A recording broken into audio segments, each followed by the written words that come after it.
Semangat pagi, selamat pagi sahabat pembelajar, apa kabar? Kita berjumpa kembali di seminar online yang diselenggarakan oleh Indonesia Belajar. Indonesia Belajar adalah sebuah media untuk belajar yang berisi motivasi, inspirasi, dan pengetahuan tentunya dari para narasumber terbaik di Indonesia.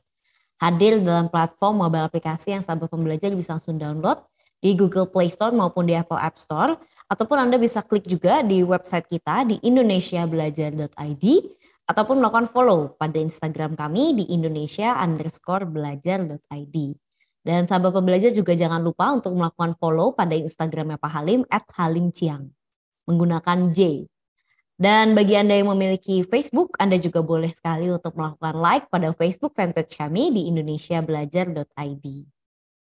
Serta bagi Anda yang belum masuk ke dalam grup WA, boleh sekali untuk masuk ke dalam grup WA, khususnya untuk grup WA-nya Pak Halim. Di sana nanti akan ada berbagai informasi yang di-share di sana. Salah satunya adalah materi kita hari ini. Jadi jangan sampai tertinggal.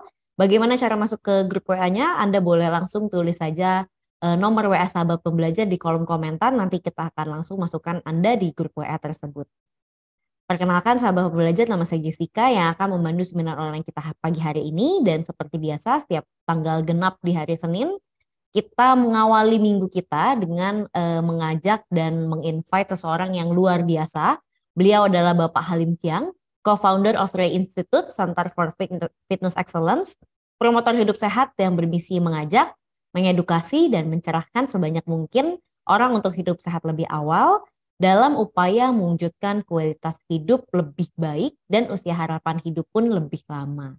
Tentunya beliau sudah hadir di tengah-tengah kita sapa terlebih dahulu. Selamat pagi Pak Halim, apa kabar? Selamat pagi Bu Jessica, selamat pagi juga sahabat pembelajar semua. Syukurlah kabar baik, semoga semua juga dalam keadaan. Oke, baik. Terima kasih Pak Halim, semoga sehat selalu ya Pak ya. Dan untuk tema seminar online kita hari ini sangat menarik, yaitu adalah tren diet dunia 2023. Wah, jadi memang berbagai tren diet itu tuh begitu cepat menyebar ya. Nah, apa kabar terbaru dan arah pola makan yang direkomendasikan di tahun ini dan ke depannya?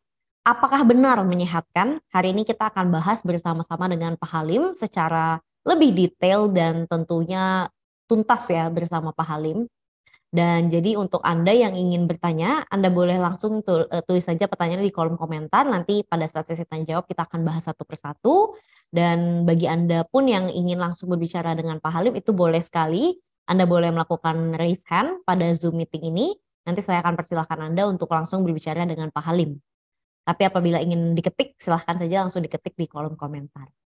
Oke, baik Pak Halim dan sahabat pembelajar, tanpa berlama-lama lagi kita akan langsung bahas saja. Bagaimana nih Pak Halim mengenai tren diet dunia 2023? Silakan Pak Halim. Baik, terima kasih Bu Jessica untuk perkenalannya. Terima kasih juga Indonesia Belajar ya untuk menyediakan platform ini.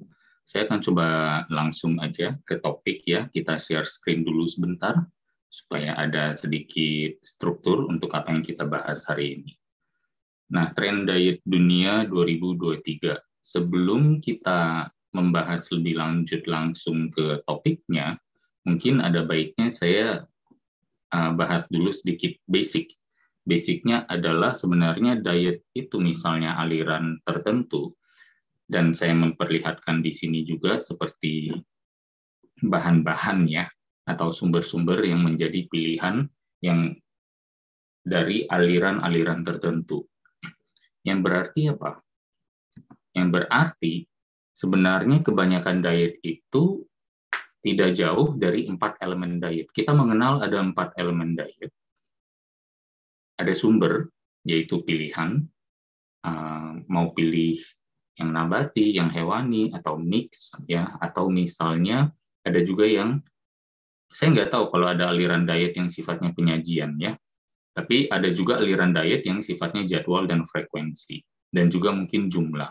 Jadi saya akan bahas di sini lebih kepada bahwa kita dapatkan dulu nih satu base kesamaan pandangan nih. Misalnya kalau 4 elemen diet, dalam 4 elemen diet ini, diet golongan darah di mana kira-kira? adanya tentu di sumber ya. Kemudian diet food combining. Food combining mungkin sumber dan ada jadwalnya gitu ya, ada timingnya sedikit. Setelah makan ini nggak boleh makan itu karena nggak cocok di mananya gitu ya. Kemudian misalnya apalagi vegetarian, vegan, ya otomatis di sumber. Misalnya plant based juga dari namanya sudah jelas ya. Atau bahkan animal based ya. Kemudian ada yang sifatnya mungkin berbicara dengan misalnya keto. Keto itu apa? Keto misalnya yang memang menghindari sumber karbohidrat sampai ke level yang sangat minim, sehingga memilih sumber-sumber yang lebih ke protein dan lemak. Dan berarti membahas di sumber ya. Penyajian dibahas nggak? Mungkin enggak ya. Jadwal frekuensi ada yang memasukkan intermittent fasting dengan keto misalnya ya. Nah, intermittent fasting sendiri lebih fokus di jadwal frekuensi daripada di sumber gitu. Jadi kita juga sempat ya mengadakan satu sesi Zoom meeting seminar seperti ini membahas tentang apakah intermittent fasting bisa dipadukan atau dibundling ya dengan jenis diet lain, dan jawabannya tentu bisa ya, karena jadwal dan frekuensi bisa dipadukan dengan sumber dan penyajian dan jumlah. Jadi kita bisa mengenal ini dulu, setiap jenis diet realisasinya adalah nggak jauh-jauh dari 4 elemen diet ini gitu. Ada yang misalnya fruitarian gitu ya, dari namanya udah jelas ya, hanya fokus di mengkonsumsi buah-buahan. Nah, itu berarti berbicara tentang sumber. Jadi nggak akan jauh apapun aliran diet, selalu ada di sini. Tetapi saya ingin sebenarnya ada aura mungkin judging saya di sini atau menilai ya bahwa tren diet ini kita mesti sikapi seperti apa. Karena sekarang tren diet saya bisa membahas tentang misalnya nih contoh. Sepertinya keto masih akan terus naik ya pamornya gitu, karena memang banyak penelitian ilmiah sudah mulai mengarah ke sana, dan biasa keto berarti meninggalkan sumber karbohidrat. Kalau meninggalkan sumber karbohidrat, ini hanya proses berpikir ya. Meninggalkan sumber karbohidrat berarti kita akan berbicara tentang meniadakan atau mengurangi asupan sumber nabati. Karena sumber nabatilah satu-satunya provider dari karbohidrat di dalam pola makan. Sehingga lebih ke plant-based, lebih ke animal-based dan keto, dan mungkin masih pamornya naik. Karena berhubungan juga dengan tantangan kesehatan masyarakat dunia sekarang, yaitu resistensi insulin. Ya, ada juga masalah tentang, misalnya mungkin saya langsung ke sini dulu ya. Dan ini 3 hal ini yang sifatnya seolah-olah judging saya gitu ya, atau penilaian atau dari sudut pandang kacamata saya. Misalnya tantangan pola makan dunia masih berkutat dengan diabetes, resistensi insulin, dan penyakit-penyakit turunannya, yaitu ya dari kegemukan, obesitas, ya lingkar perut yang besar yang merupakan salah satu faktor risiko di penyakit jantung. Jadi bisa dilihat nih, dari diabetes resistensi insulin ini menjadi gerbang untuk masuknya berbagai penyakit, dan kita kenal juga diabetes very notorious sebagai penyakit yang menimbulkan komplikasi ginjal gitu. Jadi ginjal, jantung udah mulai kena. Kalau diabetes berarti pankreas juga sudah mulai turun ya, mengalami proses disfungsi ya, lama-lama jadi kurang kemampuan bekerjanya ya, karena mengalami tentu proses memproduksi insulin yang banyak terus. Kemudian apalagi gitu. Jadi kita bisa bahkan ke pembuluh darah ya, bahkan ke otak ya. Kita juga sempat bahas bahwa ternyata resistensi insulin dan diabetes tipe 2 bisa mengakibatkan diabetes tipe 3, yaitu yang namanya kepikunan atau demensia dan bahkan Alzheimer.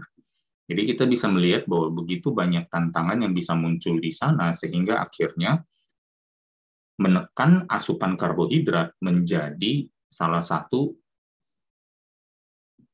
tips utama atau unggulan di diet yang pamornya naik nih di 2023 ini gitu. Salah satunya yang riding that wave adalah si keto dan si animal based diet ini yang biasa memang kebetulan digabung pula animal based diet, keto diet plus misalnya intermittent fasting gitu ya. Karena intermittent fasting juga berhubungan dengan keinginan orang untuk tampil awet muda, untuk lebih sehat, untuk lebih free atau menurunkan risiko penyakit kanker karena sistem proses pembersihan internal yang selalu terjadi ya. Kita bisa melihat itu semua, akhirnya kita melihat oh ya tren 2023 nggak akan jauh ke sana ya, tapi memang kita akan bahas satu persatu tentang perseteruan antara diet carnivore atau animal based dan keto mungkin termasuk di dalamnya, dan diet vegetarian atau vegan yang semakin sengit. Kemudian kita juga akan bahas tentang diet baru yang muncul masih seputar ini. Tadi sudah saya bahas. Jadi poin nomor 2 bahkan sudah saya bahas duluan nih di sini ya. Masih seputar menanggulangi resistensi insulin, inflamasi, metabolic syndrome, obesitas, ya, plus ya konsiderasi microbiome dan gastrointestinal health. Jadi banyak juga yang sudah mulai sadar bahwa ternyata microbiome terutama dalam saluran pencernaan di bawah ya, di usus besar ya, itu sebenarnya kesehatan juga dari sistem pencernaan itu sudah dimulai dari lambung atau bahkan dari mulut misalnya ya, dari proses mengunyah. Jadi kalau kita memperhatikan proses itu, maka we should be on our way. Karena apa? Ternyata our gut, terutama di usus ya, tempat banyaknya microbiome atau bakteri-bakteri, ada ekosistem bakteri di sana, dikenal sebagai 70% satu ya. Pertama adalah 70% dari sistem kekebalan tubuh kita. Dan yang kedua adalah juga they are the second brain to the human body gitu. Jadi mereka adalah otak kedua dari tubuh manusia. Jadi bukan hanya otak yang ada di kepala kita, tapi ada otak juga di perut kita gitu.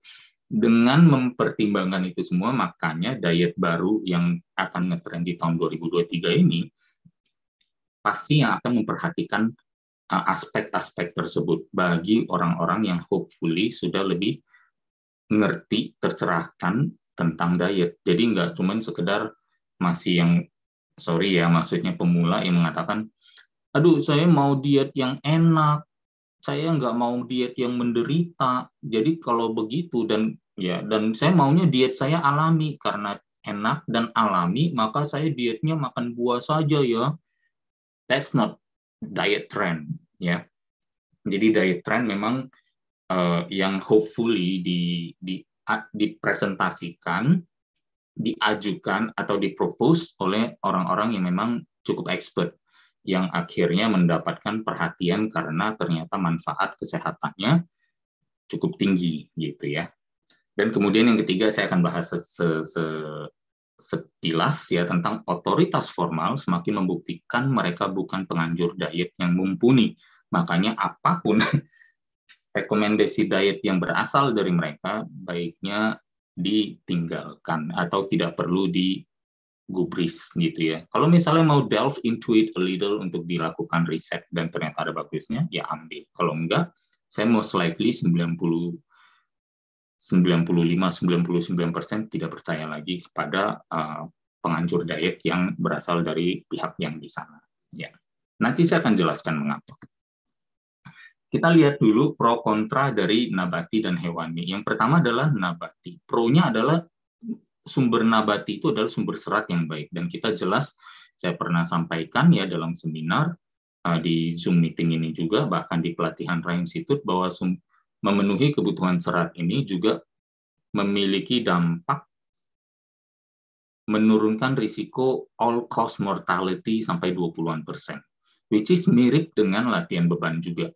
Jadi bisa dilihat dari perspektif untuk menurunkan risiko kematian, asupan serat yang cukup dengan latihan beban ini 11-12 nih pentingnya gitu. Jadi apalagi saya sebagai orang yang sangat pro latihan beban ya, berarti buat saya ini satu hal yang sangat positif dari sumber nabati. Jadi masih menurut saya kalau teman-teman atau sahabat pembelajar sudah melihat dari sini, berarti arahnya kita adalah untuk memiliki asupan nabati yang cukup, setidaknya untuk mendapatkan seratnya. Ya, sumber antioksidan yang baik juga karena di dalamnya tentu nabati ada buah-buahan gitu ya. Tentu saya akan menganjurkan kembali lagi ke penyajian yang bagus, yaitu kalau misalnya buah, yaitu dipotong langsung dimakan tanpa perlu di blender, tanpa perlu di jus, tanpa perlu ditambah gula gitu. Jadi ambil atau tanpa perlu dikotak gitu ya, atau dikemas dulu. Jadi ya udah langsung dari buahnya dipotong dan dimakan gitu. Dan tentu nabati juga ada tanaman-tanaman obat di sana ya, herbal dan lain sebagainya yang tentu turun-temurun sudah terbukti manfaatnya untuk kesehatan kita. Jadi based on that, saya cukup pro juga dengan yang namanya mengkonsumsi sumber nabati. Ya, bukan berarti kita langsung cut nabati 100%. Enggak, pasti harus ada tempatnya. Cuma memang asupannya, kalau kita bicara, ini kan dari sumber ya, tapi kalau kita bicara nanti jumlahnya, mungkin memang ternyata tidak sebanyak yang kita bayangkan gitu. Nah, kontranya adalah ternyata ada plant toxins di sana. Nanti saya ada slide khusus untuk menjelaskan apa itu plant toxins. Jadi ada racun-racun yang merupakan bagian alami dari si tanaman itu sendiri. Kalau misalnya hewani, misalnya apapun lah, mereka bisa lari untuk bertahan hidup, menghindarkan diri dari predator. Ya, kalau di hutan atau dimanapun. Nah, tetapi yang namanya tanaman itu nggak bisa melarikan diri. Mereka juga kalau mau dibilang adalah makhluk hidup. Gitu. Saya juga agak bingung nih kalau nanti kita bicara, tapi kita di sini kita cut out ya, kita nggak perlu bicara tentang konsep etika dari vegetarianism dan vegan gitu. Nanti akhirnya di debat yang lebih panjang lagi. Tapi minimal sumber nabati itu mereka pohon atau misalnya tanaman, sayur dan lain sebagainya yang tidak bisa lari gitu loh. Teman-teman pasti akan takut kalau melihat ada toge, kangkung, bayam yang bisa lari dan melarikan diri gitu. Oke, kerasukan jadinya ya gitu. Jadi mereka tidak bisa melarikan diri. Apa yang mereka perlu lakukan untuk melindungi dirinya? Oke, saya mati, kamu juga harus mati gitu. Jadi dibuatlah sistem mekanisme melindungi dirinya dengan cara seperti itu. Ada zat-zat racun yang memang inherently ada di dalam tanaman tersebut ya. Komposisi asam amino dalam proteinnya yang inferior itu memang harus diakui. Kita mengenal asam amino dalam setiap protein itu ada yang esensial dan non esensial. Esensial dikatakan sebagai yang tubuh tidak bisa produksi dan harus didapatkan dari makanan. Sumber nabati memiliki nabati dan hewani memiliki asam amino esensial ini, tetapi kandungan yang dinabatinya jauh lebih rendah. Ya, jadi sehingga untuk memenuhi kebutuhan akan asam amino itu, terutama yang esensial yang tubuh kita tidak bisa produksi, kita akan lebih mudah mendapatkannya dari sumber hewani. Kualitas omega 3 yang rendah, ALA alpha linolenic acid, ya itu hanyalah semacam pro omega 3 yang satu ya yang di dalam flaxseed, terutamanya sumber-sumber omega 3 dari tanaman gitu, bahkan termasuk dari extra virgin olive oil. Sifatnya sebenarnya cukup rendah gitu ya dari kualitasnya. Truly untuk mendapatkan DHA dan EPA aja itu memang harus dikonversikan, tubuh berarti harus bekerja dulu untuk mengkonversikan ALA itu menjadi omega 3 gitu. Sementara ALA di dalam tubuh terutama bertemu dengan asam lambung sampai akhirnya diserap oleh tubuh memiliki level penyerapan yang sudah sangat rendah. Nabati juga merupakan sumber vitamin D2 yang baik, tapi bukan D3. Sementara yang kita ketahui adalah D3 yang sebenarnya yang melalui sintesa sinar matahari dan lain sebagainya, itu yang nanti lebih bermanfaat dan memiliki health significance atau bahkan medical significance yang lebih bagus. Sumber B12 yang lemah juga, ya berbagai jenis, bahkan mungkin berbagai jenis vitamin dan mineral yang terkandung di dalam nabati memang ternyata agak kurang gitu ya. Memang bisa kalau misalnya kita berbicara tentang, oh ya tapi kan kita memang makan berbagai jenis. Hati-hati justru dengan berbagai jenis dan kombinasi plants, bahkan misalnya per mangkok saya makan makanan khusus nabati saja sampai let's say ada 10-12 jenis, ini kan berarti sangat kaya kandungannya. Nggak mungkin ada yang seperti tadi Coach Halim sampaikan itu saya kekurangan di dalam. That could be correct. Tetapi jangan lupa berarti semakin banyak juga plant toxins yang kita terekspos tubuhnya. Gitu. Mungkin ini salah satu hal yang mungkin one day dari tim atau misalnya penganut vegan atau vegetarian akan muncul dan memberikan testimoni bahwa sebenarnya sebagus apa pola makan tersebut eksklusif apabila dilakukan secara panjang. Saya sudah get in touch ya, minimal secara Instagram, komunikasi Instagram dengan beberapa memang ex-vegan dan mereka memberikan testimoni yang cukup mengejutkan gitu. Tapi di sini saya nggak untuk membahas bahwa oh ya ini agenda saya atau apa segala macam, enggak. Saya hanya mempresentasikan dulu kenyataan yang ada, fakta yang ada ya. Dan beberapa yang misalnya saya beri warna berbeda ini adalah kontranya dalam hal proses mendapatkannya. Ya, kita kenal bahwa ternyata dalam plants lah justru terjadi modifikasi genetik ya, GMO. Kita kan sering dengar ya, misalnya kalau soy, oh jangan yang GMO, apa jangan yang GMO, tomat jangan yang GMO dan lain sebagainya. Kita nggak pernah dengar ayam yang GMO gitu. Kita nggak pernah dengar ikan yang GMO. Jadi saya rasa ini yang mungkin perlu diperhatikan sedikit ya.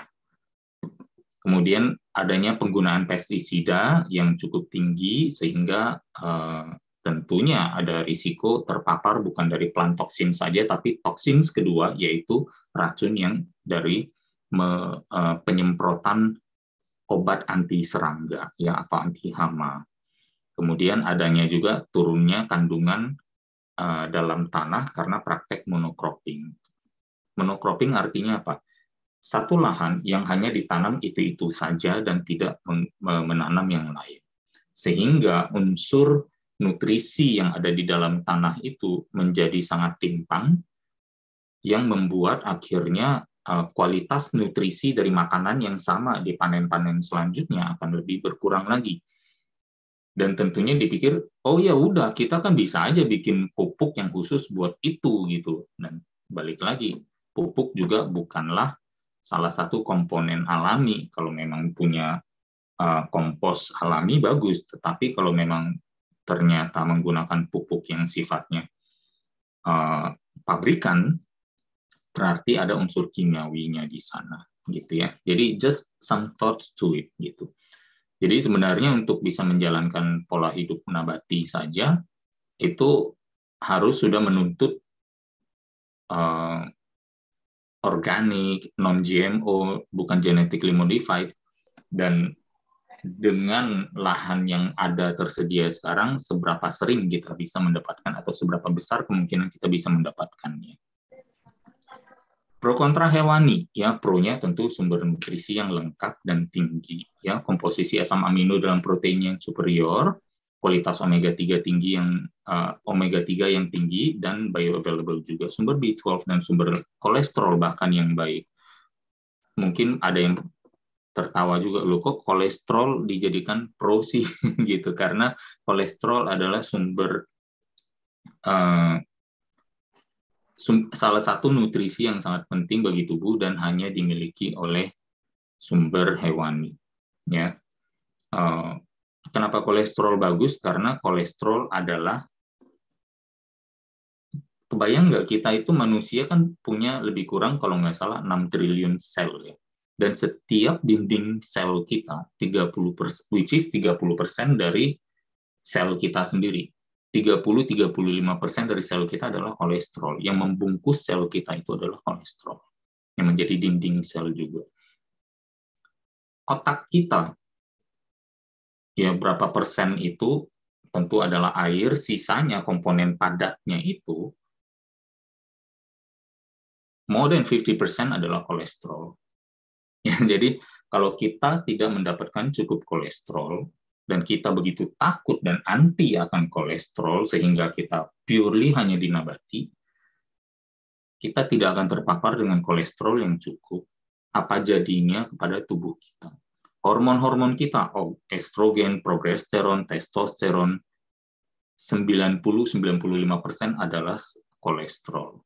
Jadi kalau misalnya menghindari makanan berkolesterol, oh iya kan katanya tubuh sudah membuat kolesterolnya sendiri. Yes, tubuh membuat kolesterolnya itu sebagai antisipasi karena adanya peradangan di tubuh, inflamasi yang disediakan oleh asupan karbohidrat yang tinggi yang menyebabkan tubuh memproduksi kolesterol.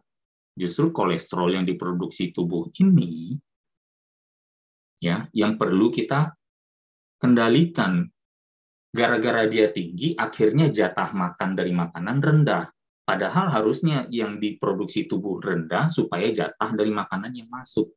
Harusnya konsepnya seperti itu, dan akhirnya orang salah paham, dan selama mungkin 2-3 generasi, 60-75 tahun, kita di brainwash untuk dan dibilang, kembali lagi siapa yang membrainwash juga ya, yaitu yang poin nomor 3 tadi gitu, bahwa berapa tahun sudah kita dicekoki bahwa kolesterol itu berbahaya, dan hanya baru penelitian 10 tahun terakhir mengatakan kolesterol dalam kuning telur baik-baik saja dan tidak berbahaya. See what you've gotten into, like maksudnya udah masuk nih kita termasuk saya dulu memberikan rekomendasi nutrisi di awal-awal tahun Rain Institute seperti itu, tapi ternyata dia bersyukur di Rain Institute kami juga termasuk yang cukup cepat sadar bahwa saya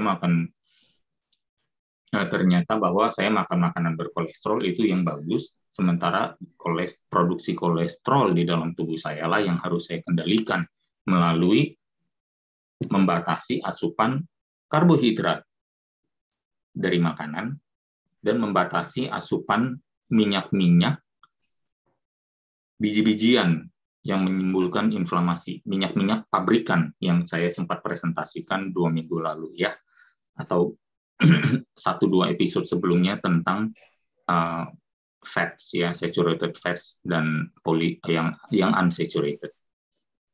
Kemudian kontranya adalah apa? Tidak mengandung serat. Nah, di sini gitu ya.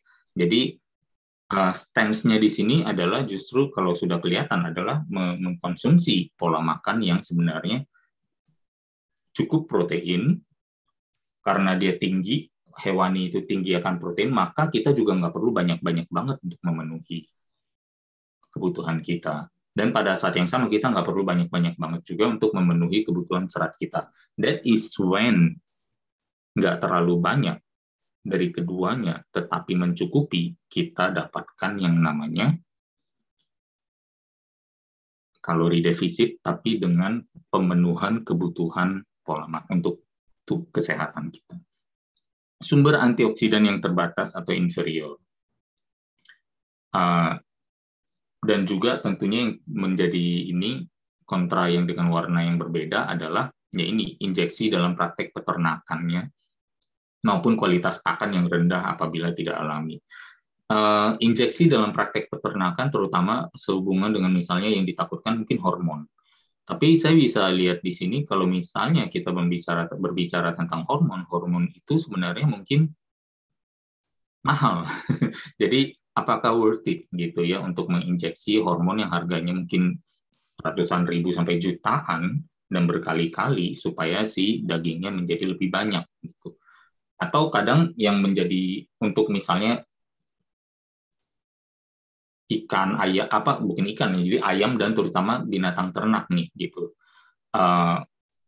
sapi, kambing, dan katakan ayam gitu ya. Jadi saya rasa dari encounter saya juga dengan salah satu peternak ayam yang cukup besar, mereka lebih concern kepada yang namanya ayam itu pertumbuhannya buruk gara-gara paparan bakteri-bakteri yang jelek atau misalnya mikroorganisme yang jelek, sehingga mereka lebih kepada injeksinya antibiotik gitu ya.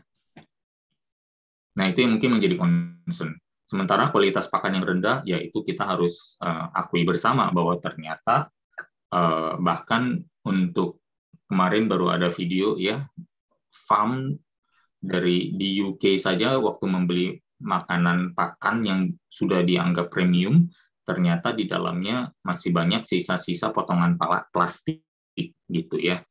Karena mungkin di sumber suppliernya kurang bertanggung jawab di situ. Tapi kan kita lihat di sini bahwa betapa beruntungnya kita di Indonesia, di mana sapi-sapi kita masih makannya rumput gitu ya. Jadi bersyukurlah kita di Indonesia. Tapi ini kita berbicara mungkin dalam ranah global, padahal suplai makanan kita sebenarnya lokal gitu ya. Justru itu yang perlu kita pikirkan, bahwa ternyata ada beberapa faktor di sini yang mungkin bisa kita kurangi atau tiadakan. Sama juga dengan yang di hewani, yang di nabati ya. Semoga petani kita cukup aware dengan yang adanya untuk tidak menggunakan yang sifatnya modifikasi genetik, penggunaan pestisida yang untuk menghindari ini ya, meracuni makanan kita, dan tentunya untuk hanya bersifat monocropping saja. Nah, ini plant toxins yang tadi saya janjikan untuk presentasikan ya, bahwa ini adalah persis terjemahannya. Racun-racun ini ditemukan dalam makanan nabati dikarenakan metode-metode reproduksi alami maupun buatan yang meningkatkan mekanisme defensif tanaman. Karena kita harus akui, bahkan teknik misalnya kawin silang atau apapun juga yang ada di dalam nabati, pertanian atau ladang nabati, adalah untuk menghasilkan varietas baru yang lebih kuat hama, yang lebih kuat cuaca, yang sebenarnya akhirnya meningkatkan kandungan defensif tanaman itu, gitu, yang sebenarnya adalah justru toksin dari tanaman. Bagian tanaman yang bisa menyebabkan keracunan termasuk akar, umbi, tangkai, buah, tunas, dan daun. Racun-racun alami terkandung di dalam berbagai jenis tanaman dan ikut terkonsumsi sebagai makanan. Dan jika dikonsumsi dalam jumlah yang banyak, siapa yang mengkonsumsi jumlah yang banyak? Nah, itu yang memiliki fanatisme terhadap kenabatian pola makannya ya. Hati-hati di sana. Dan jika tidak dimasak dengan baik, bisa menyebabkan keracunan makanan. Zat-zat racun ini ketika dikonsumsikan memiliki potensi berbahaya pada kesehatan manusia. Hal seperti ini tidak kita ketahui. Dan terkadang kita hanya melihat, oh lihat begitu indahnya warna-warni makanan kita dari alam. Alam tidak akan mencelakai kita, padahal alam juga bisa punya gempa dan gunung meletus dan banjir, gitu ya. Jadi kita harus berpikir lebih terbuka sedikit di sini. Diet baru tadi sudah saya bahas, saya mungkin tambahkan sedikit ya, bahwa ingatkan lagi bahwa diet itu tidak akan jauh dari 4 elemen diet. Balik lagi, kita juga bisa memberikan satu kritik mungkin bahwa, oh ya intermittent fasting bahasnya cuman jadwal dan frekuensi, yang golongan darah, yang lain-lain sifatnya ke sumber ya, yang food combining misalnya, bahkan sumber dan kalau bisa juga mentah gitu ya. Jadi lebih banyak yang mentah, dan kita bisa melihat sendiri bahkan di sini dikatakan kalau tidak dimasak justru plant toxinsnya lebih intact untuk masuk ke dalam tubuh manusia. Dan juga ini adalah beberapa rekomendasi, tadi saya sudah sampaikan dan saya akan coba ulangi lagi dan buat lebih lengkap karena ini menjadi satu checklist saya. Mengutamakan pemenuhan kebutuhan protein harian yang mayoritas kalau bisa didapat dari protein hewani. Mayoritas itu berapa? Ya 50% ke atas ya, kalau bisa 60, 70%, 80% it's good ya, sesuaikan dengan budget bisa juga ya. Konsumsi nabati dengan fokus pada pemenuhan kebutuhan serat ya, terutama serat larut ya. Seperti apa? Misalnya mungkin dari sayur-sayuran sedikit yang sifatnya juga bisa dimasak dan juga dari buah. Ya, jadi bisa dilihat di sini rekomendasinya berarti yang biji-bijian, kacang-kacangan mungkin agak perlu dikurangi juga. Karena dalam biji-bijian kacang-kacangan ada lagi masalahnya di sana. Karena bukan saja toksins yang ada, salah satu toksinsnya itu adalah yang namanya phytic acid, yang merupakan anti-nutrients, yang kalau kita konsumsi di badan kita, akan menghalangi tubuh kita menyerap nutrisi-nutrisi lain. Jadi bayangkan, udah makan sayur-sayuran, misalnya untuk mendapatkan zat besi, per hari aja kita perlu berapa kilo sayur-sayuran. Kita udah makan berkilo-kilo sayur-sayuran, ternyata kita campur dengan kacang-kacang yang banyak phytic acidnya, yang bahkan justru akan menghalangi kita untuk menyerap nutrisi dari sayur-sayuran itu. Kan jadi akhirnya, belum lagi kalau ternyata pas kita makan itu sayur-sayurannya dari hasil yang kena pestisida lagi, dan kita cucinya kurang bersih dan lain sebagainya. You have to admit bahwa it is not all that rosy, ya, tidak sepenuhnya itu penuh bunga, penuh keindahan, banyak pelangi di cuaca yang cerah dan segala macam setelah hujan. Wah, jadi suasana hati yang indah dengan makan makanan pelangi dari alam. It's not like that. I'm sorry to say ya.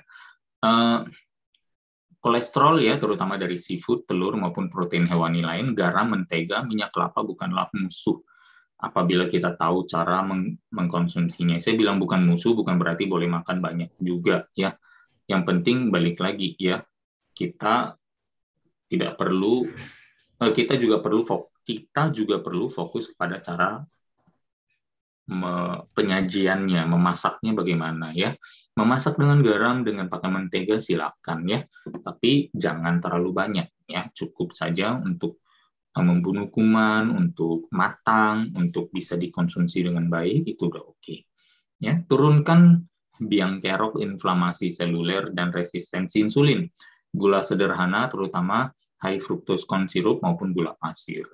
Kemudian juga tepung-tepung rafinasi, terutama terigu, maizena, dan beras, ya, yang putih-putih lah gitu. Tepung sagu mungkin exception ya, tepung sagu itu juga masih perlu dipelajari lebih lanjut. Atau tepung konjak gitu ya, masih exception, masih bisa mungkin untuk diterima.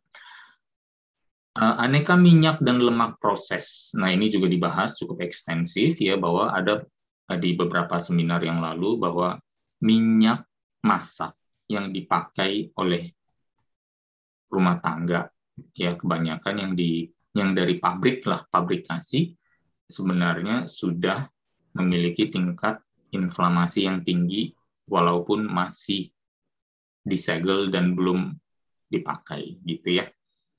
Hydrogenated fats, margarine, vegetable oil, seeds oil, itu semua baiknya di take out dalam pola makan kita. Bila perlu, dapatkan keseimbangan suplai prebiotik dan probiotik ya, dari serat-serat dari sayuran dan buah, kemudian terutama yang sifatnya tadi ya, serat larut ya. Kemudian susu non pasteurisasi, kefir, yogurt, Greek yogurt, sauerkraut. Saya kurang di sini tulis adalah kimchi ya, saya lupa. Bagi penggemar BTS, sorry ya. Juga ada kimchi di dalam sauerkraut ya, dan juga misalnya apple cider vinegar dan lain sebagainya. Kira-kira kalau misalnya perlu untuk menjaga keseimbangan suplai prebiotik dan probiotik, maka kalau misalnya kita dapatkan ini, otak kedua kita, sistem kekebalan tubuh kita akan lebih terjamin daripada kita keranjingan antibiotik. Antibiotik, probiotik. Saya lebih pilih probiotik. Ya, kira-kira seperti itu. Nah, otoritas formal semakin membuktikan mereka bukan penganjur diet yang mumpuni. Kira-kira seperti apa? Saya mengambil contoh di Amerika Serikat. Ya, mereka menggunakan FDA kalau tidak salah ya, meminta Tufts University untuk membuat food ranking dari yang paling sehat ke yang paling buruk gitu. Supaya orang tergerak untuk makan yang rankingnya paling tinggi, lebih banyak, dan yang kualitasnya jelek, yang rankingnya rendah, agar dihindari. Tujuannya agar menjadi ceritanya masyarakat yang lebih sehat. Kita lihat ke dalam kira-kira apa saja, ya. Mereka membuat yang namanya Food Compass, ya. Ini semua linknya bisa dicek. Saya mengambil, sebenarnya ini juga sudah tampil di beberapa slide di Healthiest Food to Eat kalau tidak salah, ya, di sesi atau judul seminar saya dengan Indonesia Belajar. Dalam semua slide-slide ini ada di dalam presentasi itu juga, episode tersebut maksudnya. Ya, profiling system using expanded characteristics for assessing healthfulness of foods. Jadi penilaiannya 0 sampai 100, ya. 70% ke atas nilainya bagus, dianggap lulus, dianjurkan. 30 sampai 69 konsumsi sewajarnya, 30 ke bawah minimalisir atau kalau bisa hindari. Nah, ini dia, ya. Coffee and tea, ya, itu aja dianggap kurang sehat. Tiba-tiba 100% fruit and vegetable juice, angkanya tinggi. Kemudian ada roti juga angkanya masih kurang bagus, ya. Kemudian sereal dingin tiba-tiba naik nih. Ya, sereal matang juga, ya, sereal bar bahkan mendapat nilai yang cukup bagus. Buah-buahan gitu. Nah, tiba-tiba bahkan acar, ya, vegetables yang dipikul nilainya tinggi gitu. Kemudian green vegetables diperhatikan di sini, ya, green vegetables nilainya tinggi, general vegetables juga nilainya tinggi. Terus tiba-tiba beef dan pork rendah, nuts and seeds yang justru terkenal ada phytic acidnya yang anti nutrients yang mencegah tubuh kita menyerap makanan atau menyerap nutrisi, malah mendapat nilai yang tinggi di atasnya beef tuh, ya, ada nuts and seeds. Legumes juga terkenal memiliki banyak phytic acids, karbohidratnya juga tinggi, mendapat nilai yang tinggi gitu. Sementara beef and pork rendah sekali. Nah, kita lanjut lagi, lamb juga, ya, bahkan organ meats juga, ayam, ya. Telur, lihat bahwa skornya juga sangat rendah. Bahkan kalau dilihat telur itu mungkin hanya ceritanya kalah kualitas nih dengan condiments and sauce gitu, ya, sauces, ya. Ini gimana nih ceritanya nih? Jadi telur kalah sehat dibandingkan dengan saus tomat yang ada di botol gitu, atau mayones gitu ceritanya. This is when you know something is cooking, gitu ya. Inilah di saatnya sahabat pembelajar mengetahui ada yang nggak beres di sini. Ini juga salah satunya kita lihat. Kale di sini sangat tinggi, yang termasuk sebenarnya kontributor asam urat yang cukup besar gitu, ya, mendapat nilai 100. Dan ada lagi nih frosted mini wheats, salah satu sereal kotak gitu, ya, Honey Nut Cheerios. Honey Nut Cheerios itu salah satu merek sereal kotak. Itu lebih tinggi, lebih sehat daripada ground beef. Ground beef itu daging sapi cincang. Lucky Charms nilainya 60, daging sapi cincang hanya 26. Saya pemakan daging sapi cincang loh, masa saya nggak peduli ya sama kesehatan saya gitu ya? Atau Tufts University yang salah? You decide. Ya. M&M, almond M&M. Ini salah satu produk juga yang kacang M&M, ya, maksudnya, ya, yang itu coklat ada kacang almond yang dibalut oleh coklat M&M. Itu nilainya 43, sementara whole egg dalam butter yang sebenarnya cukup sehat, ya, hanya mendapat nilai 29. Will you tell me? Gitu, ya. What's going wrong here, misalnya. sweet potato fries and chips. Chips, ya. Kita nggak perlu sebut merek, tapi kita tahu ya fries and chips seperti apa, dapat nilai 69. Ya, nanas kaleng dalam sirup yang heavy syrup dapat nilai 51. Monggo kalau mau meninggalkan makan makanan seperti yang skornya rendah, terus silakan nih. Oh, katanya nilainya bagus, ya udah saya makan sehari-harinya Honey Nut Cheerios, lalu saya makan egg substitute. Saya nggak tahu tuh egg substitute yang digoreng dalam vegetable oil. Kemudian saya makan Lucky Charm dan saya makan almond M&M sepanjang hari. Buktikan diri Anda lebih sehat dengan makan makanan dengan skor tinggi itu. That's when you know something is wrong. Bahwa FDA atau siapapun otoritas kesehatan soal makanan kayaknya nggak begitu pinter dalam hal memberikan rekomendasi makanan. Saya jadi pengen lihat orang-orang di FDA itu tampangnya seperti apa.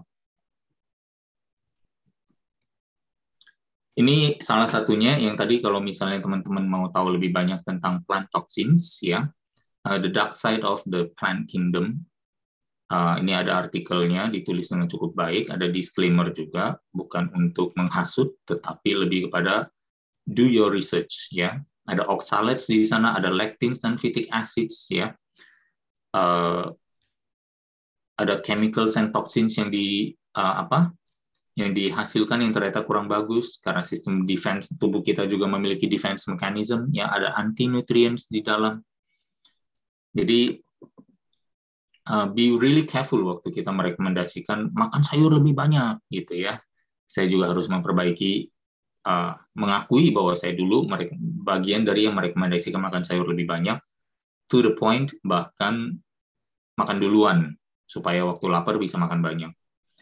Sekarang saya coba perbaiki dengan menebus dosa saya dengan mengatakan cukupkan saja untuk protein dan serat, terutama karena dua nutrisi itu masih penting, sangat penting untuk kesehatan tubuh kita. Balik lagi, dan ini sebenarnya saya sudah melakukan penebusan dosa dari tahun lalu, ya, karena food pyramid ini juga saya sharingkan di seminar Indonesia Belajar tahun lalu. Ya, ini adalah proposal saya untuk tubuh yang lebih baik. Jadi kita makan biji-bijian, umbi dan probiotik, ya, sedikit di atas. Karena kita tidak perlu banyak probiotik juga, gitu, tapi secukupnya saja. Kemudian sayuran dan buah, lalu protein omega 3 dan fermentasi kalau bisa, ya. Omega 3 juga tidak kita butuhkan banyak, gitu. Jadi mungkin sebenarnya chunking dari piramidnya juga masih belum tepat sekali. Jadi yang paling bawah ini protein sedang lemak yang justru boleh paling banyak. Kita sampai di akhir slide, ya. Pola makan memegang peranan penting untuk kesehatan kita. Yang mengatur pola makan maksudnya, belum tentu mendapatkan jenis diet yang tepat untuk dirinya, sehingga kesehatannya bisa saja memburuk. Apalagi yang tidak mengaturnya. Belajar dan belajar terus. Referensi ilmiah baik adanya, tetapi miliki pikiran yang terbuka, keingintahuan, dan sedikit kecurigaan untuk menginvestigasi lebih jauh. Mengapa? Karena banyak referensi ilmiah yang saling bertentangan, dan kita harus bijak untuk melepaskan diri dari preferensi pribadi, lalu melihat siapa yang memiliki kepentingan mendukung penelitian ilmiah tersebut. Demikian juga dengan otoritas formal, yang memiliki kepentingan disukai oleh paling banyak orang, tidak menutup kemungkinan tanpa sengaja membuat keputusan publik yang menyenangkan industri-industri besar yang memiliki kepentingan dan keuntungan dari masyarakat yang selalu sakit.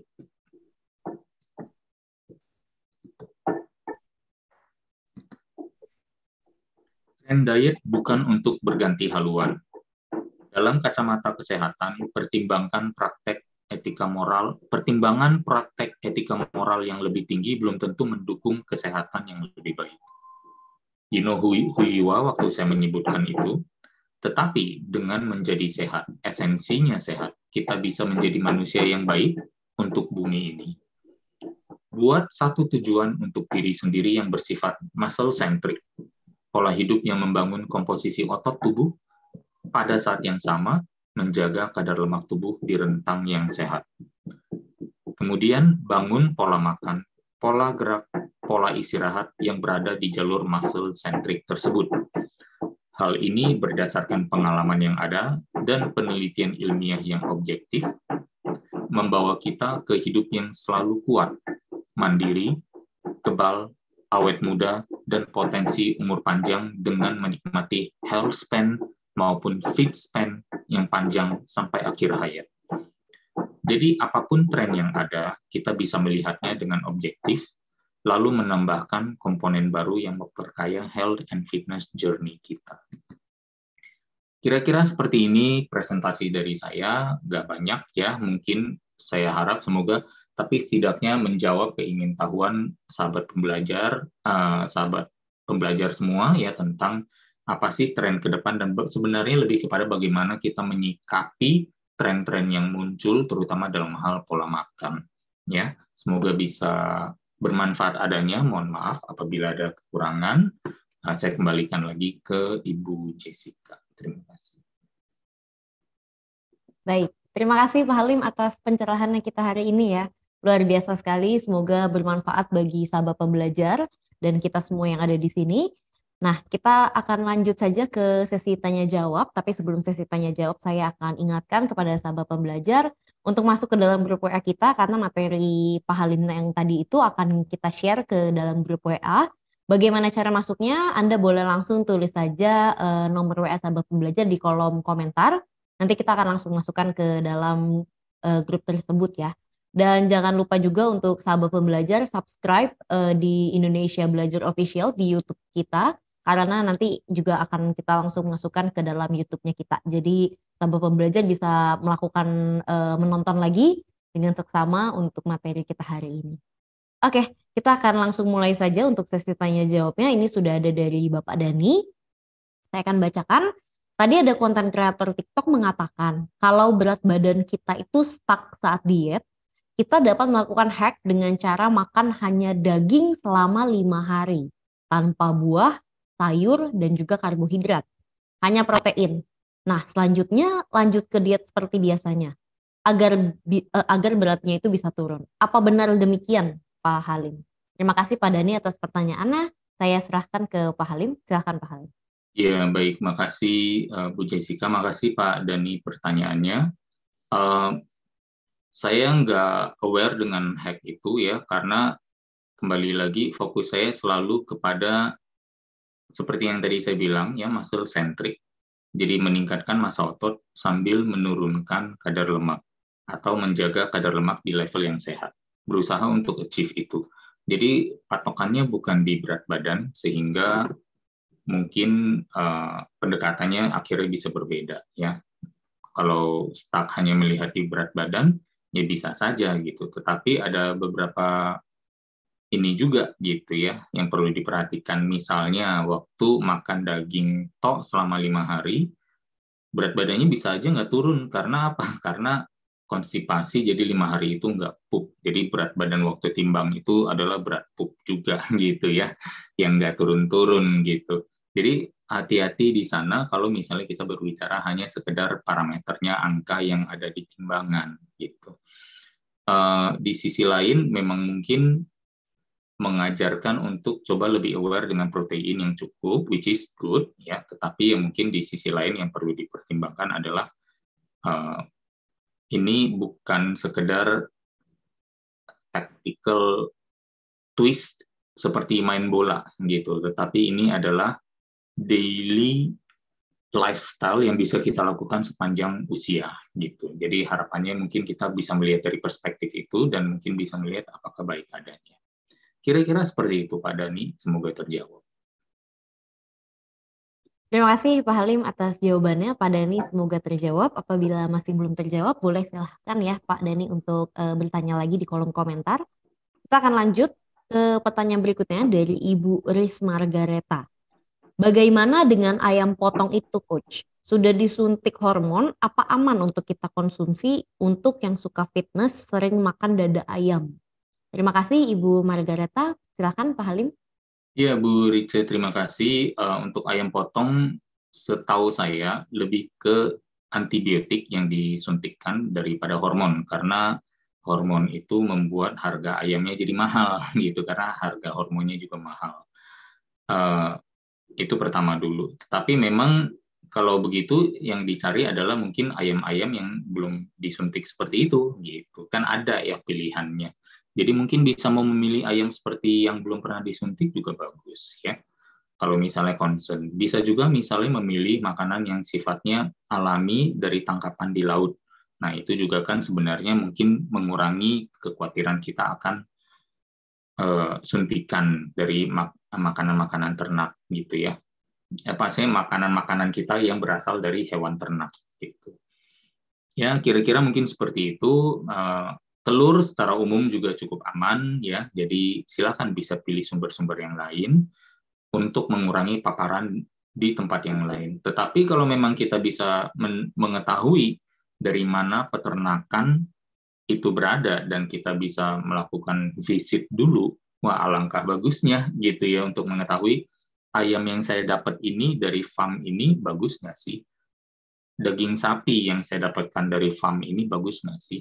Karena sifatnya harusnya sih localized, jadi kita bisa mengetahui sumber makanan protein kita gitu. Karena kalau jadi mahal, kalau misalnya ternyata didapat daging sapi aja didapat dari pulau lain gitu ya, akhirnya jadi sulit gitu, ongkos transportnya aja udah mahal gitu. Jadi itu yang nanti harus diperhatikan. Jadi saya rasa source locally menjadi salah satu rekomendasi juga untuk kalau kita mau untuk memaksimalkan asupan makanan kita secara lebih aman, terutama dari segi safety-nya. Semoga terjawab Bu Rice Margaret. Baik, terima kasih Pak Halim atas jawabannya. Ibu Margareta semoga terjawab ya. Nah ini juga ada pertanyaan lagi Pak Halim dari Pak Dani, saya akan bacakan. Kenapa ya saat intermittent fasting 2 jam sebelum buka itu disarankan untuk latihan beban? Padahal itu puncak lapar yang saya rasakan Pak Halim. Silakan Pak Halim. Oh iya, itu juga mungkin hampir sama ya. Kalau misalnya itu yang namanya biohack, saat intermittent fasting lebih kurang 2 jam sebelumnya itu disarankan, jadi bukan diharuskan. Jadi ini juga opsional, kalau mau bisa, kalau mampu silakan gitu ya. Kalau tidak mampu ya udah nggak usah gitu. Intinya lebih ke karena berolahraga itu dalam 1 jam berolahraga itu pembakaran kalorinya setara dengan biasanya 4, 5, 6 jam berpuasa. Jadi kita mendapatkan tambahan ekstra waktu berpuasa dengan melakukan olahraga sebelum berbuka, gitu kira-kira ya. Jadi misalnya on paper di atas kertas saya berpuasa 16 jam, jam 8 malam saya berhenti makan atau 7.30, kemudian saya makan lagi jam 12 siang, berarti ada 16 jam di sana. Kemudian jam 10 saya berolahraga sampai jam 11. Saya somehow di atas kertas saya 16 jam, tetapi biologically badan saya membakar kalori setara 21 jam. Jadi waktu saya buka, ceritanya saya sudah intermittent fasting 20 jam, 21 jam. Kira-kira seperti itu, Pak Dani. Terima kasih atas jawabannya Pak Halim. Pak Dani semoga terjawab. Ini juga sudah ada dari Pak Bobi, saya akan bacakan. Terima kasih atas share ilmunya Coach Halim. Kami memiliki pertanyaan tentang tren diet saat ini, yaitu diet carnivore. Saat salah satu klien kami mencoba diet tersebut, ternyata suatu ketika mengalami kenaikan asam urat dan kolesterol. Sebaiknya saran apakah yang diberikan supaya pengaruh diet tersebut itu menjadi ke jalur yang tepat dan benar? Karena sepengetahuan kami terlalu berlebihan makan daging itu mengandung banyak purin. Ya, terima kasih Pak Bobi atas pertanyaannya. Mungkin silahkan Pak Halim untuk menjawab. Ya, Pak Bobi. Iya, jadi memang kembali lagi ya, aliran diet sebenarnya buat saya lebih kepada oke, kita bahas dan kita ambil baiknya, kita tidak harus mengikuti sepenuhnya. Kalau carnivore diet seperti itu, vegan diet juga terhadap vegan diet saya melihatnya seperti itu. Jadi mengapa tidak digabungkan saja daripada berseteru dan seolah-olah saya hanya makan yang sifatnya carnivore. Jadi kalau carnivore ya udah daging-daging. Bahkan mungkin saya nggak tahu telur dikonsumsi apa enggak juga gitu ya. Dan mungkin waktu kondisi sebelum menjalankan carnivore diet itu, starting point-nya saja sudah memiliki kolesterol yang tinggi gitu. Jadi sehingga perlu mungkin proses yang lebih lama dulu dengan pola makan tersebut ya. Atau kalau memang tidak ya memang perlu tambahkan untuk sayur-sayurannya gitu. Kan tadi saya juga bilang jangan sampai anti dengan sayuran karena perannya yang sangat besar terutama sebagai sumber serat.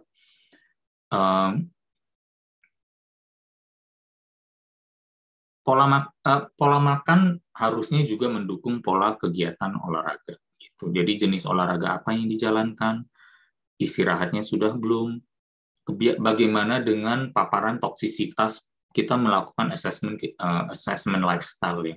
Jadi bagaimana dengan si klien ini dalam hal paparan toksisitas, stresnya seperti apa, paparan terhadap polusi seperti apa, apakah masih ada medikasi untuk masalah medis lain yang sedang dikonsumsi dan dalam jumlah yang banyak dan sudah berapa lama. Jadi masih banyak pertanyaan yang harus ditanya sebelum kita menyalahkan ceritanya ini gara-gara itu gitu ya. Jadi mungkin sebaiknya menjalankan pola hidup ini sehat namanya, ya esensi sehatnya yang dikedepankan bukan metode-metodenya. Kira-kira seperti itu. Semoga terjawab Pak Bobi. Terima kasih atas jawabannya Pak Halim. Pak Bobi semoga terjawab. Kita akan lanjut lagi ke pertanyaan berikutnya yaitu dari Bapak Gusti. Coach Halim, apakah ada referensi konsumsi protein untuk balita? Terima kasih atas pertanyaannya Pak Gusti. Silakan Pak Halim. Pak Gusti, terima kasih. Saya rasa mungkin untuk 2 tahun pertama ASI masih menjadi peringkat nomor 1. Kemudian lebih ke kalau protein mungkin telur ya, telur bagus ya. Kemudian ikan juga, kalau memang bagusnya sih memang ikan tangkapan ya, bukan ikan yang ditambak gitu. Karena entah somehow satu dan lain hal ikan tambak terkena faktor pakan ya yang kadang malah kurang ideal gitu. Jadi ya kira-kira mungkin seperti itu. Seafood misalnya ya, atau mungkin daging sapi, daging ayam juga baik ya. Bisa, dan tentu ini berhubungan juga dengan cara penyajian, jadi disajikan dengan sabar dan santai karena sensor lidah dan penciuman anak-anak masih sangat kuat sehingga tidak bisa mengikuti level garam, penyedap maupun aroma yang dimasakan orang tua. Jadi kira-kira seperti itu. Jadi agar diperhatikan di sana supaya mungkin mereka jadi lebih nyaman juga dalam pola makan. Semoga terjawab Pak Gusti. Terima kasih Pak Halim atas jawabannya. Pak Gusti semoga terjawab. Nah ini juga sudah ada pernyataan dari Ibu Adela ya. Terima kasih Coach Halim, materi hari ini meningkatkan awareness saya terhadap plant toxin. Selama ini saya tahu ada toksin di umbi dan sayuran, tapi tidak saya pusingkan karena saya juga tidak makan sumber nabati saja. Jadi jumlahnya harusnya tidak signifikan. Terima kasih sharingnya sekali lagi ilmunya Coach. Nah mungkin dari Pak Halim ada komentar mengenai komentar dari Bu Adela, silahkan.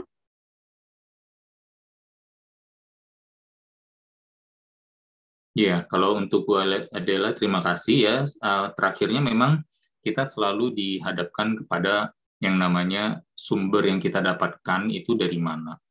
Jujur saya juga nggak tahu daging sapi yang saya makan dari farm atau dari peternakan mana. Daging ayam saya makan dari peternakan mana. Alangkah baiknya kalau kita bisa tahu. alangkah baiknya kalau one day ada dalam kendali kita, gitu ya. Tapi ya minimal ya kita berpasrah saja, minimal intention kita, niatan kita adalah sehat. Itikat baik kita adalah sehat, ya, tanpa pamrih. Kita jalankan sebaik mungkin, apa yang ada dalam kendali kita perbaiki. Air yang kita minum, udara yang kita hirup, pikiran yang kita pikirkan, ya, juga itu somehow bisa meng-create racun di dalam tubuh kita. Kita bersih-bersih di sana dulu, ya, supaya ada ruang untuk nantinya menghadapi toksin-toksin kecil yang di luar kendali kita. Kira-kira mungkin seperti itu, Bu Adela. Saya juga setuju dengan cara pandang itu. Baik, terima kasih Pak Halim dan juga Bu Adela atas komentarnya. Ini juga sudah ada komentar dari Ibu Naomi, saya akan bacakan. Terima kasih Coach Halim buat materi hari ini. Setuju Coach, saya lebih memilih makanan yang lebih banyak protein dan nabati. Tetap dikonsumsi secukupnya. Thank you sharingnya Coach. Terima kasih juga Bu Naomi atas komentarnya ya. Ini juga sudah ada dari Pak Bobi. Terima kasih atas jawaban yang diberikan Coach Halim. Terima kasih juga Pak Bobi atas pertanyaannya. Nah ini juga sudah ada pertanyaan dari Ibu Natali Aneka. Saya akan bacakan. Pagi Coach Halim, bagaimana plant toksin di sayuran hidroponik? Apakah lebih aman sayuran hidroponik? Terima kasih. Terima kasih Bu Natali atas pertanyaannya. Silakan Pak Halim. Ya, makasih Bu Jessica, makasih Bu Natali. Basically mungkin bisa lebih aman karena setidaknya kita mengetahui kalau misalnya farm hidroponik itu tidak menggunakan tidak menggunakan pestisida gitu ya. Jadi setidaknya itu sudah one step lebih aman. Atau bahkan dari benih yang bagus, misalnya benih yang memang bukan berasal dari genetic modification technique. Jadi kalau misalnya kita bisa memiliki kendali atau mengetahui siapa pelaku hidroponik yang menjadi sumber belinya makanan kita, setidaknya dari itu sudah bagus. Tetapi tetap tidak mengurangi yang namanya natural plant toxins yang memang sudah ada di dalamnya, gitu kira-kira. Jadi cutting a lot of risk, ya, memotong banyak sekali risiko, terutama dalam hal paparan pestisida, bahkan mungkin paparan pupuk anorganik, dan juga dari penggunaan benih genetic modification yang juga bisa dihindari. Jadi 3 faktor itu juga sudah bagus kalau kita mengenal atau bahkan mengupayakan hidroponik kita sendiri. Nah, kira-kira mungkin tipsnya atau misalnya masukan saya seperti itu. Semoga terjawab Bu Natali. Baik, terima kasih Pak Halim atas jawabannya. Ibu Natali semoga terjawab ya. Baik Pak Halim dan juga sahabat pembelajar, tidak terasa ternyata sekarang sudah jam 11.15. Mungkin saatnya sudah kita tutup untuk episode kita hari ini. Terima kasih banyak Pak Halim atas materi dan juga pencerahannya. Semoga sangat bermanfaat untuk kita semua yang ada di sini. Dan sebelum kita benar-benar tutup, saya boleh minta untuk Pak Halim memberikan sebuah closing statement. Silakan Pak Halim. Baik, terima kasih Bu Jessica, terima kasih sahabat pembelajar semua, terima kasih Indonesia Belajar ya untuk platform sharingnya. Lebih kepada sebenarnya balik lagi ya, kita sudah pretty much ya dalam bertahun-tahun ini bisa mengkonstruk satu pola diet yang sebenarnya sudah cukup bagus untuk diri kita. Ya, patokannya juga jelas tadi, muscle centric dan menjaga kadar lemak yang rendah atau di rentang yang sehat. Dengan kita fokus ke sana dan konstruk pola makan kita di tujuan tersebut, kita harusnya nggak salah-salah banget, ya. Tinggal bagaimana kita sourcing makanan tersebut, ya, dengan yang tadi yang mungkin menjadi salah satu yang masih di luar kendali kita. Apakah farmnya bagus, apakah ladangnya yang tanpa semprotan pestisida dan lain sebagainya, itu di luar kendali kita. Jadi apa yang bisa kita lakukan, misalnya beberapa hal lagi, mungkin memiliki sistem membersihkan sayuran dan buah yang bagus gitu ya, atau bahkan meniadakan toksisitas kita di tempat lain gitu, agar ada ruang untuk menghadapi toksisitas ini misalnya. Jadi saya rasa banyak hal yang sebenarnya kita bisa lakukan untuk membuat diri kita lebih sehat, untuk menunjang muscle centric approach yang kita miliki. Ya, kira-kira seperti itu. Esensinya adalah muscle centric itu juga bukan satu metode yang aneh-aneh, yang sifatnya lebih kepada so far dari yang saya pelajari, saya dan Mas Aderai pelajari dan alami sendiri dalam kehidupan sehari-hari, it has not failed us. Belum bikin kita gagal dan belum membuat kita kecewa gitu. Dan kita sudah menjalankan, saya sendiri sudah menjalankan pola hidup ini 25 hampir 30 tahun. Mas Ade sedikit lebih lama ya, 30-an tahun. Dan we all fine gitu. Jadi sebenarnya saya sudah lakukan sejak tahun 96 sih ya. Jadi udah hampir ya 30 hampir 30 tahun. 27-an ya. Jadi dan sampai hari ini di usia yang semakin tua juga tentunya belum kelihatan tanda-tanda otot kita melemah, semakin tidak kuat mengangkat atau lain sebagainya. Dan kondisi kognitif dari segi berpikir dan lain sebagainya, kita juga masih merasa as young as ever, as functional as ever, as strong as ever. Jadi ini merupakan satu testimoni pribadi untuk yuk bisa dicoba gitu ya. Semoga bisa membantu teman-teman untuk dalam hal memilih juga atau menyikapi tren-tren diet yang ada supaya tidak kalau keliru nggak terlalu jauh. Kira-kira seperti itu. Terima kasih sekali lagi. Mohon maaf apabila ada yang kurang berkenan. Salam buat keluarga. Terima kasih Pak Halim atas pencerahannya hari ini. Saya ucapkan terima kasih juga kepada sahabat pembelajar karena hadir di tengah-tengah kita. Dan saya akan ingatkan juga kepada sahabat pembelajar, kita akan berjumpa di 2 minggu lagi. Tentunya dengan tema yang tidak kalah menarik dari hari ini. Dan jangan lupa juga untuk melakukan follow Instagramnya Pak Halim dan juga subscribe di YouTube-nya Pak Halim juga ya. Dan YouTube Indonesia Belajar di Indonesia Belajar Official. Sekali lagi saya sampaikan terima kasih dan sampai jumpa. Salam sehat selalu. Saya Jessica dan beserta tim Indonesia Belajar lainnya mohon undur diri. Salam sehat dan terima kasih.